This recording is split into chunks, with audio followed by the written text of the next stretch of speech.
देश के सियासी गलियारों में अक्सर यह चर्चा होता है कि बीजेपी में प्रधानमंत्री नरेंद्र मोदी के बाद कौन, यानी मोदी का उत्तराधिकारी कौन। कोई कहता है योगी आदित्यनाथ, तो कोई कहता है कि मोदी अमित शाह को अपनी गद्दी सौंप कर जाएंगे। अब इसी को लेकर के एक बड़ा सर्वे आया है मूड ऑफ द नेशन, जिसमें साफ हो गया है, जिसमें लोगों ने अपनी राय दी कि मोदी के बाद कौन, मोदी का उत्तराधिकारी कौन होगा। तो सर्वे के जो नतीजे आए हैं वो बेहद ही चौंकाने वाले हैं। चलिए आपको बताते हैं कि सर्वे में मोदी के बाद लोगों ने किसे उत्तराधिकारी माना है। तो सबसे पहले बात करते हैं अमित शाह की। 25% लोगों का मानना है कि अमित शाह ही नरेंद्र मोदी के असली उत्तराधिकारी हैं। ये 25% लोग इस बात से सहमत हैं। जबकि इस मामले में योगी आदित्यनाथ अब थोड़ा पीछे हो गए हैं। 19% लोगों का मानना है कि मोदी के बाद योगी जो है वो बीजेपी के उत्तराधिकारी बनेंगे, यानी बीजेपी में बड़े चेहरे बन जाएंगे। जबकि नितिन गडकरी भी इस लिस्ट में है। 13% लोगों का मानना है कि मोदी के उत्तराधिकारी के तौर पर 13% लोग नितिन गडकरी को देख रहे हैं। हालांकि गडकरी एक चर्चित नाम है, विपक्ष में भी विपक्ष के नेता भी बहुत सम्मान देते हैं नितिन गडकरी को, और नितिन गडकरी लगातार अपने कामों की वजह से सुर्खियों में बने रहते हैं, अपनी टिप्पणियों की वजह से सुर्खियों में बने रहते हैं। तो 13% लोगों का यह मानना है कि मोदी के जो उत्तराधिकारी हैं वो नितिन गडकरी हो सकते हैं।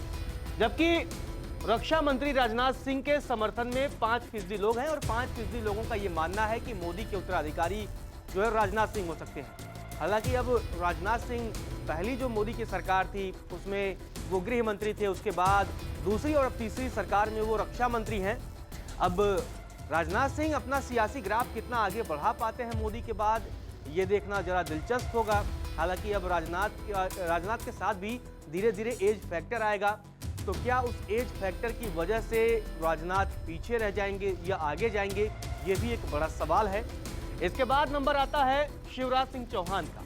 मध्य प्रदेश के लंबे समय तक मुख्यमंत्री रहे और बड़े चर्चित मुख्यमंत्री रहे, और लंबे समय तक जो उन्होंने मध्य प्रदेश में पारी खेली, लोगों के बीच जो उनकी लोकप्रियता है उससे कोई अनजान नहीं।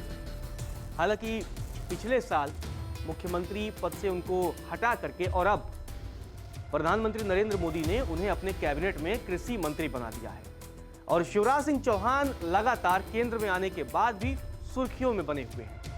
एक समय ऐसा था कि चर्चा थी कि शिवराज सिंह चौहान भी बीजेपी के बड़े चेहरे होंगे। हालांकि अभी भी हैं, लेकिन नरेंद्र मोदी पीएम तक पहुंच गए, और अब शिवराज सिंह चौहान के बारे में 5% लोगों का मानना है कि वो मोदी के उत्तराधिकारी हो सकते हैं। लंबे समय तक यही चर्चा थी, देश में एक नारा हमेशा चलता रहा कि मोदी के बाद योगी, लेकिन अब जो सर्वे आया है उसमें 25% लोगों ने स्पष्ट कर दिया है कि अमित शाह जो है वो नरेंद्र मोदी के उत्तराधिकारी हो सकते हैं।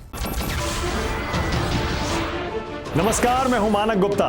अगर आपको हमारा ये वीडियो पसंद आया हो तो इसे लाइक और शेयर जरूर करें, और हाँ, हमें सब्सक्राइब और फॉलो करना ना भूलें, ताकि आप देश और दुनिया की कोई खबर मिस ना करें। तो जुड़े रहिए हमारे साथ और देखते रहिए न्यूज़ 24।